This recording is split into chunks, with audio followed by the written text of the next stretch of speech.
the beginning of any period of formal meditation, it's always helpful to take a moment to be fully conscious, to bring attention to the mood that we're feeling.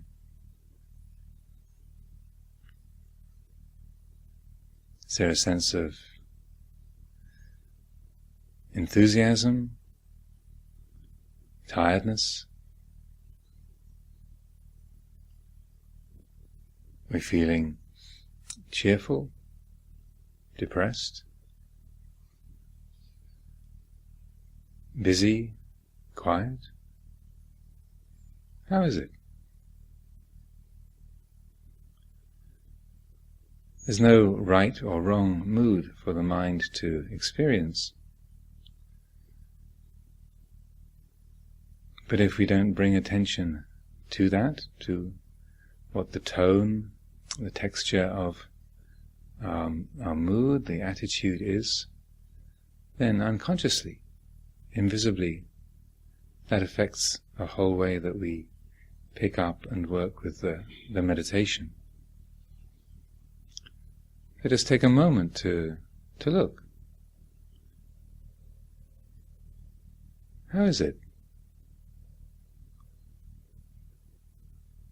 What is the texture, the quality of the mental world right now?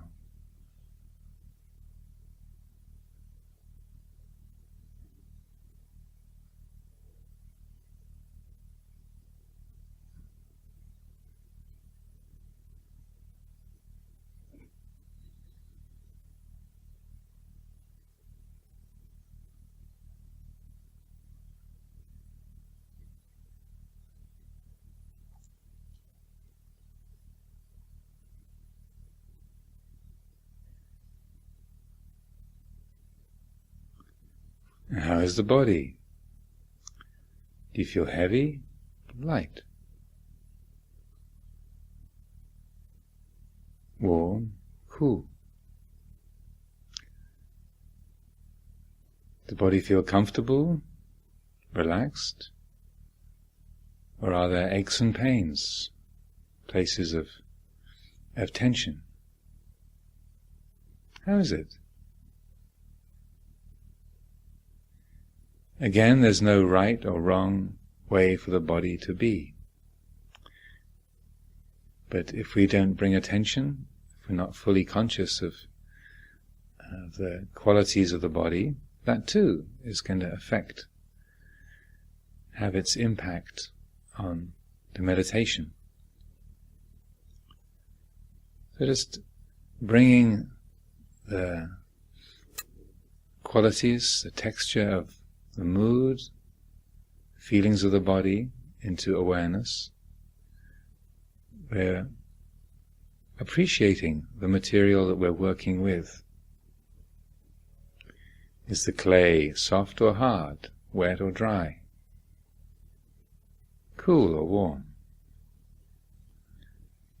And by appreciating the material that we're working with, that gives us some guidance,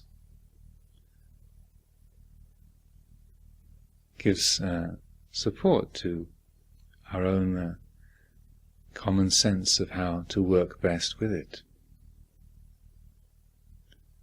The more we appreciate the material that we're working with, then the more effectively we can steer the body, the mind, into a direction that is going to be beneficial, that's going to support the development of clarity, of calmness and peace.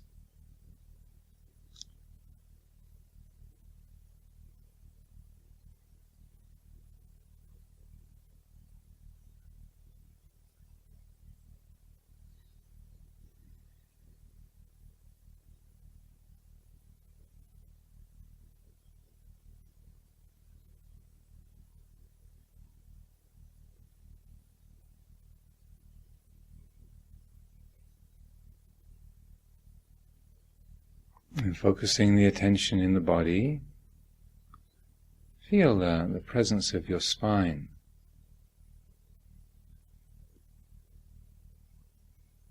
Our backbone, which is the central axis of our physical world.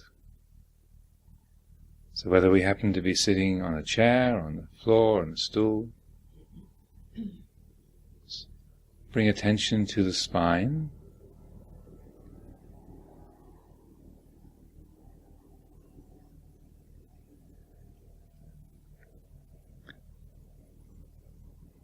Notice how it feels, how it's sitting, how it is set.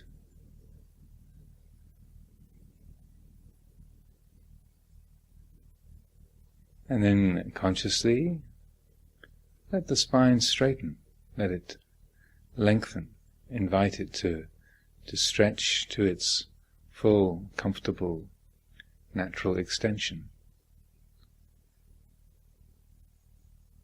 Not to be sitting in a tense or rigid way, but just allowing, inviting the spine to stretch, to grow, till the body is fully and comfortably upright.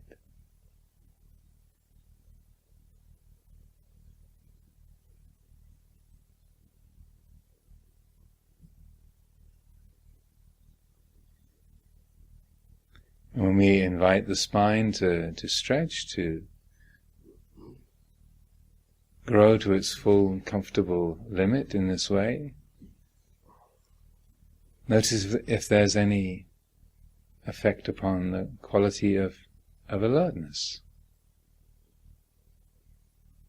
See how even in that small gesture, it helps to brighten the mind, to support the quality of attentiveness, alertness.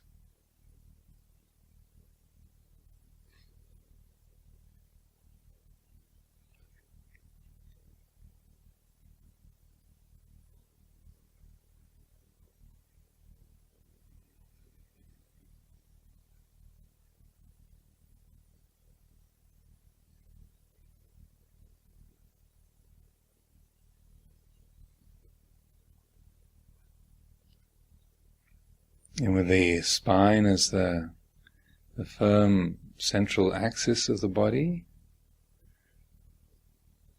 let yourself relax. Let the rest of the body soften, relax. Be fully at ease around that. The development of meditation is the development of balance between the aspects of energy, alertness, and the aspect of peacefulness, tranquility.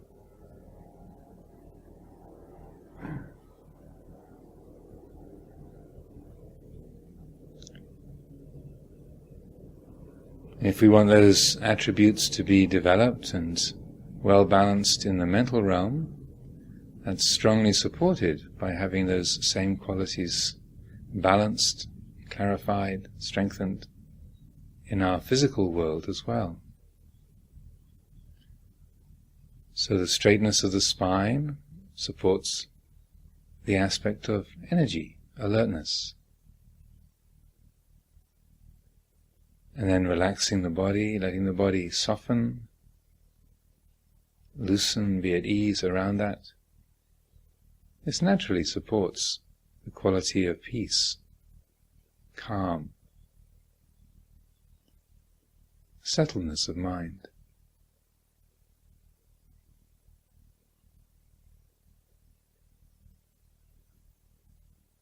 And first of all, notice the sensations in your face, and your forehead, your eyes, around the mouth. Notice any tightness or tension that might be there. Consciously allow that all to relax and to soften.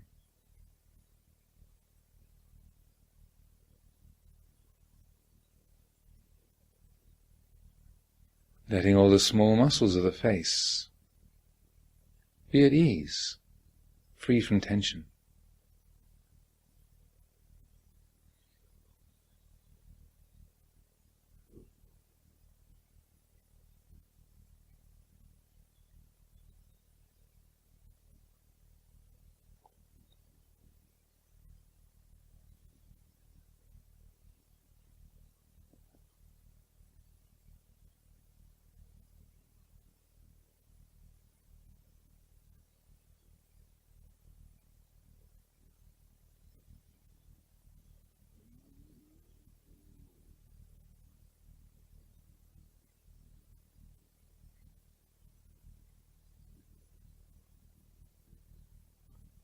Softening the muscles around the eyes, your mouth, your jaw.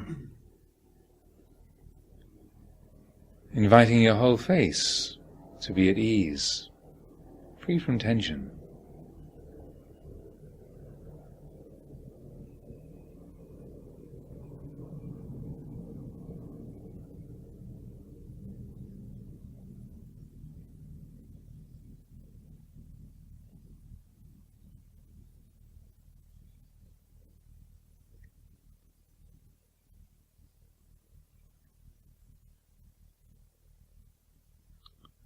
And feeling the muscles of your shoulders, your neck.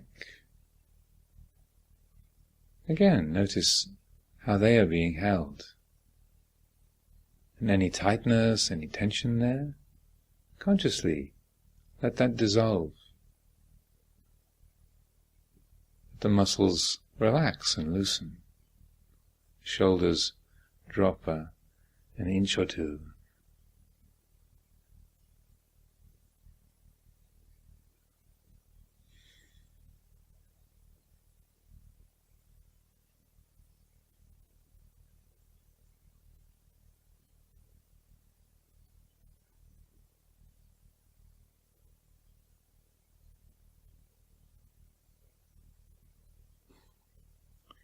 And feeling the trunk of the body, your chest, the stomach, abdomen, the arms hanging at our sides. This very core, the very center of our physical world.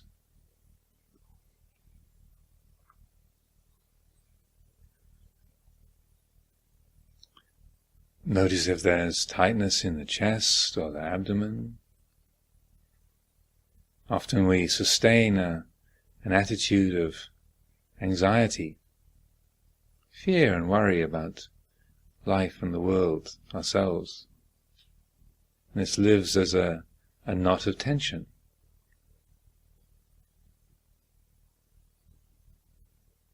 Right down in the belly.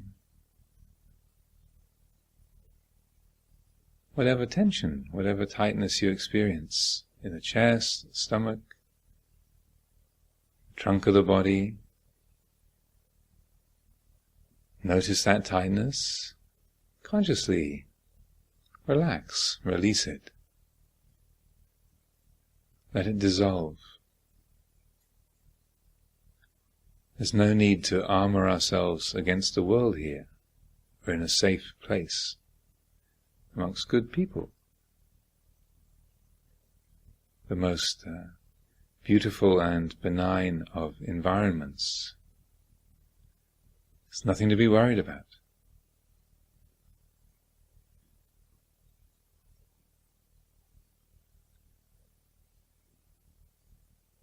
So letting the muscles of the abdomen, the chest, relax, soften. We allow the heart to be a little more open. Allow ourselves to breathe a bit more freely. Allow the stomach to spread.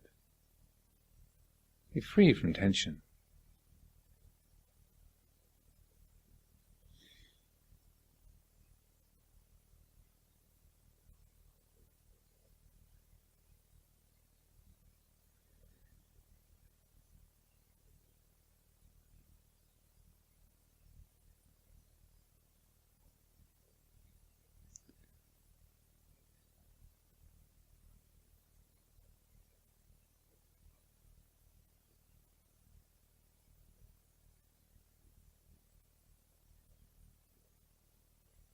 This wave of relaxation steadily flowing down through the body, and notice the tension or tightness there might be in your hip joints, in the pelvis.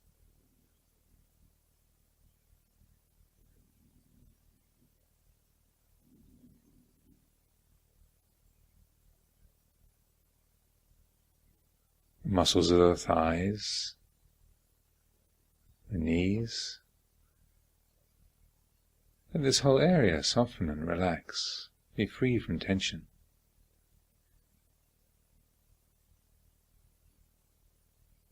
Letting the legs drop, the knees lower themselves, and letting this relaxation flow all the way down through our calves, our ankles, all the way to our feet.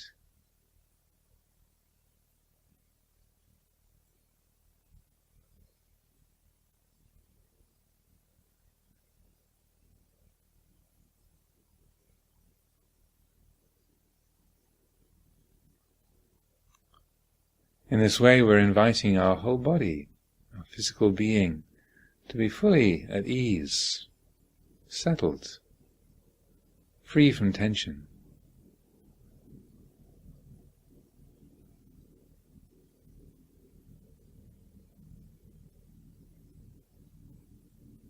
When we relax, allow the body to soften, notice how this has an effect upon the mind. The mood is subtly altered. When the body is relaxed, settled, free from tension, notice how that also helps the mind to be more stable, free from agitation. There's a tone of calmness, ease, there in the mental world as well. The nature of the body supports the mind. The nature of the mind supports the body. These two work together, directly.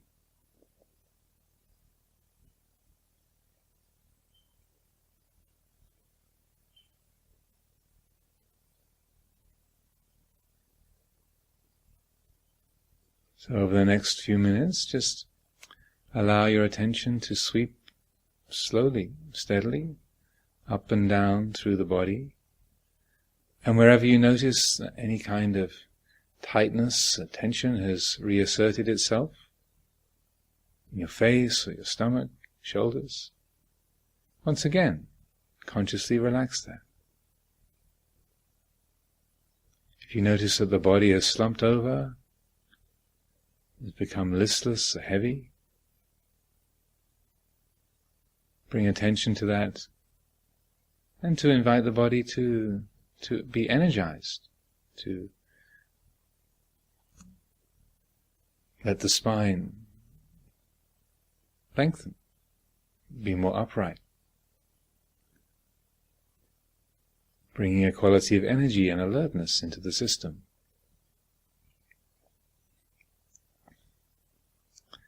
So in this way, we're becoming acquainted with our own body, our own mind, consciously helping the aspects of alertness and peacefulness to be well established.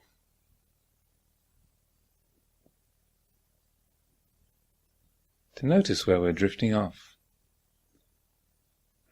towards dullness, heaviness, drifting off towards tension and agitation. And when that drift is noticed, then letting that noticing, that seeing, be a cause for things to come back into balance once again.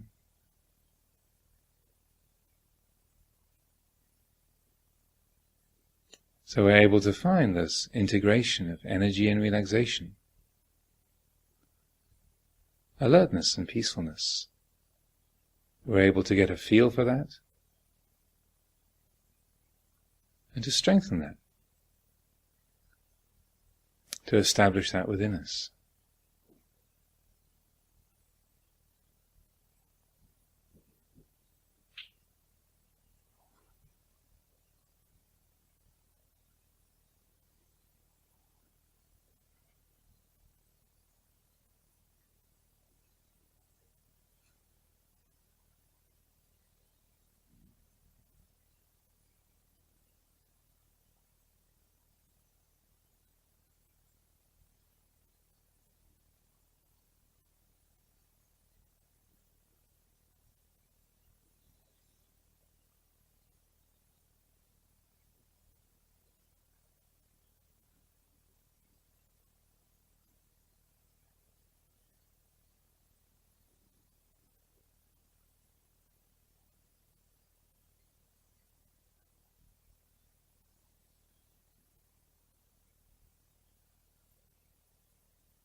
the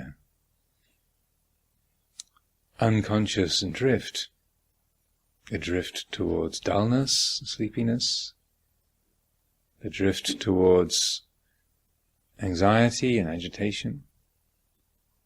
That's always the troublemaker. It's what causes our whole being to lose its balance. We lose our way because of the drift of attention. We lose mindfulness. There is avidya, not seeing clearly. We hear the sound of a plane swooping overhead on its way to Luton Airport. We feel a sensation in the body, or a random memory of something we dreamed last night pops up. The attention gets caught by that, and then off we drift, sliding into dull, sleepy states, or creating strings of ideas and memories, associations, fantasies or worries. And next thing we know, the mind is agitated, and the body's become tense once again. Our shoulders have tightened up, or our eyes are all scrunched. Or we're drifting into dullness, the head nodding, the spine bending. So to counteract that drift, the drift of avidya, of ignorance, lack of mindfulness, the most helpful tool is to develop the quality of attention, mindful attention to the present. So to support this, we can take a meditation object, to deliberately focus the attention. There are many different things that we can use to be such an object. We could use a mantra word, we can use a mental image. But the most accessible, useful for most people, is the rhythm of our own breathing, the natural flow of our own breath. It's always with us. It's not something that we have to deliberately generate. It's there on its own. It's the pattern of nature that is continually and impersonally present.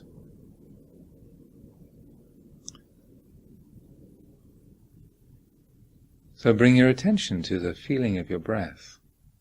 Let that be at the very center, the heart of your attention. There's no need to change the breath in any way, no need to make it more deep or to breathe more quickly or deliberately. Just let the breath come and go as it naturally does. But place those sensations of the breath right at the very center of attention, as if they're at the very heart of a mandala, the calyx of a flower that you're looking at. Let the breath be right at the very center of attention. And for the next few minutes, just let this be the only thing that we're interested in. All other concerns, other interests, we can lay aside for the next 5 minutes, 10 minutes.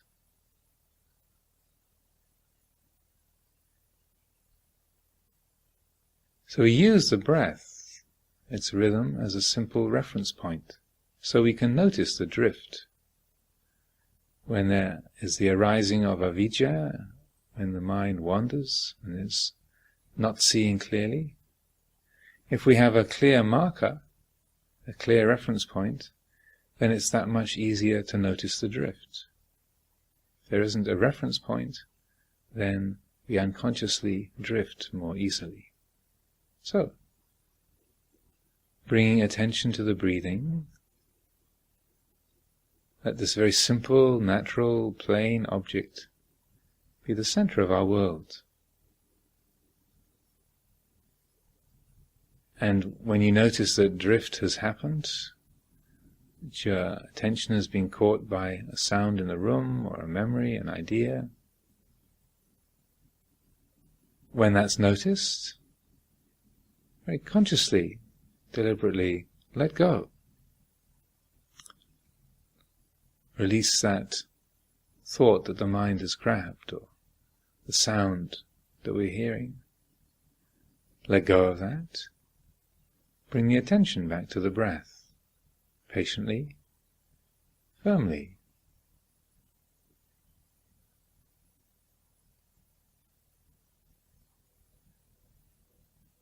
Coming back to the reality of the present once again.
It's most important when working with the mind, developing meditation, to work with an attitude of kindness. The habits of distracted thinking, these are not our enemy. They're not a terrible disease that we have to fight against, be afraid of.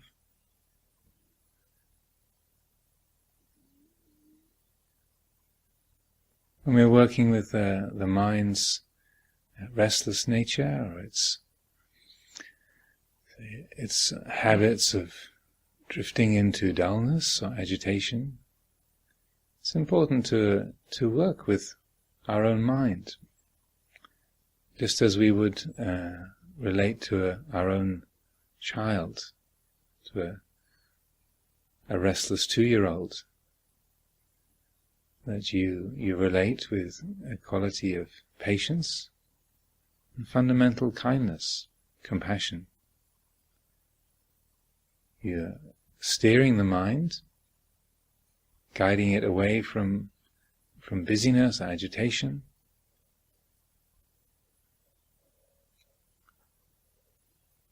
You're setting direction to let go of that memory or that idea, to let go of that and to come back. But just as if you're living with a young child, encouraging them to sit still and to eat their food in a focused and enjoyable, friendly way. You bring the attention back with kindness, patience, steadiness.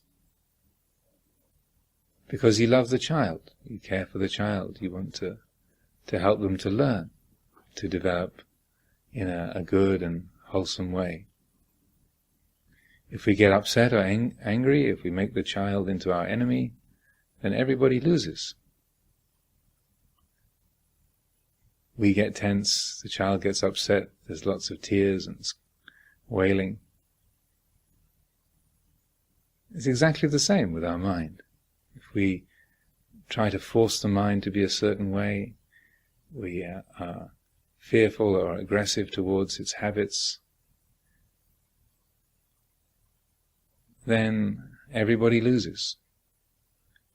There's in that attitude we're creating more causes for tension, for agitation, and for suffering, more dukkha. So, when we notice the drifting of the mind, caught up in aversion or fantasy, mental proliferation, with great gentleness, kindness, patience, we let go, bring the attention back to the center, back to the feeling of the breath, over and over again. Not fighting against it, but working with it. This way we're creating the causes for peacefulness, the causes for clarity, the causes for vijja, for clear awareness, mindful awareness.